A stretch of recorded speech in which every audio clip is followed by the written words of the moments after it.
Saudara, Polda Gorontalo telah mengamankan 8 orang dari 9 terduga pelaku pengeroyokan kepada anggota TNI yang bertugas di Yonif 715 Gorontalo. Dari 9 orang, 7 diantaranya telah ditetapkan sebagai tersangka, sementara 1 lainnya masih dilakukan pencarian. Pasca pengeroyokan anggota TNI 715 Gorontalo, tempat hiburan di Kelurahan Wongkaditi, Kota Gorontalo tampak sepi. Salah satu tempat pengeroyokan anggota TNI yang terekam kamera pemantau dan tempat hiburan diberi garis tanda polisi. Diduga tempat hiburan ini ditutup sementara. Dari hasil penyidikan, aksi pengeroyokan kepada anggota TNI diduga dilakukan oleh 9 orang pelaku. Dari 9 orang tersebut, 8 orang telah diamankan dan 1 lainnya masih buron.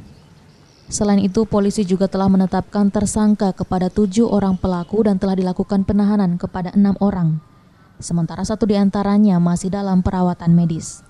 Akibat aksi pengeroyokan ini, 7 orang tersangka dijerat dengan pasal 170 ayat 1 KUHP tentang penganiayaan dengan ancaman hukuman maksimal 5 tahun penjara. Jadi berdasarkan hasil penyelidikan dan penyidikan terhadap para pelaku yang kemarin diamankan, itu ada 9 orang yang diduga sebagai pelaku pada saat peristiwa penganiayaan yang dilakukan secara bersama-sama dengan mengakibatkan korban anggota TNI. Dari 9 orang itu, 8 orang sudah diamankan dan 1 orang lagi masih buron. Jadi ini untuk menjawab simpang siur berita yang kemarin mengatakan ada 10 orang, ada 12 orang. Jadi hasil dari penyidikan, keterangan saksi-saksi yang terlibat dalam kejadian penganiayaan itu ada 9 orang. Ya, 8 sudah diamankan, 1 masih dalam proses pencarian.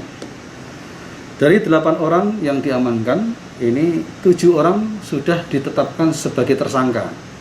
Sebelumnya, anggota TNI Pratu Miftahul Rambe yang bertugas di Yonif 715 Gorontalo menjadi korban pengeroyokan di salah satu tempat hiburan di Kota Gorontalo pada Senin dini hari.